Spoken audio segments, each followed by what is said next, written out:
Hey there, Sensei John Bryan here from the WWKA. In this video, I want to talk about how you can generate more power from your hips. It's pretty common knowledge whether you're into martial arts, into boxing, if you're a golfer, if you play cricket, then the power is generated from this section, from the hips.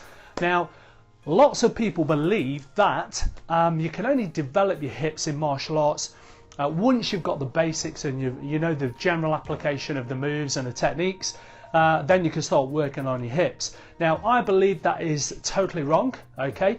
And you may not agree with that, but I know for a fact that a beginner can actually learn how to use their hips from day one. So I'm going to give you a drill today that's going to help you start to develop your hips right away.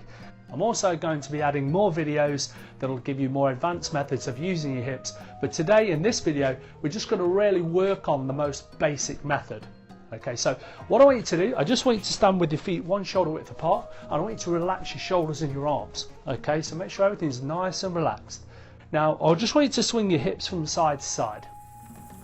Okay, now this will feel quite strange to start with, and if anyone watches you doing this, they're going to think you're crazy, but it will help with your hips. Okay, so all we're going to do, I'm going to keep my arms nice and loose. I'm going to turn my hips just slightly and let my arms come forward. Okay, so just move your hips very slightly and just see what happens. Okay, so you can see my arms, one arm's going this way, the other arm's going this way. Okay, now as you can see there, that is the general movement that we need to generate power into our technique. So if we use that as a punch, when I punch from here, I'm going to engage hip first and then come through. Engage, hip, then through, okay? And you can see the belt jumping around there. Now, obviously I've developed that technique within my hips, but it all starts from this motion. Now, if you're wearing a karate gi and a karate belt, if you own a belt of this type of length, tie your belt on as well, because what we want to try and do is we're going to use our hips a lot faster and let the arm flick forward. Okay, so you flick your hip, let the arm come forward, flick your hip, let the arm come forward. But what we really want to do, and if you don't want to kind of flick your arm forward, you can keep your arms loose and use your belt. Okay, so flick your hip, belt, flick your hip, belt. So try and get the belt to lift as high as you can. So if I do this from the side, flick, flick, okay.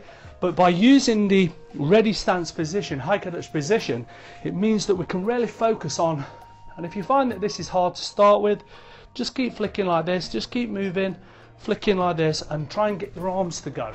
Okay, if you can't get your belt to go, try and get your arms to flick forward. So flick, then forward, hips, then forward. And this is a real basic way of starting to connect the brain to the hips. And here at the WWKA, we really do put the science back into martial arts training. Martial arts is all about the connection from the brain to the muscle. So the reason we practice hundreds of punches or hundreds of kicks, hundreds of blocks, is to develop the messages going from the brain to the muscle. And this is exactly the same with the hips. So you don't use your hips in this motion for anything. Okay, you don't do that. Okay, we walk along, but we don't actually use them. So when we're told to use our hips, you're instructed, use your hips, use your hips.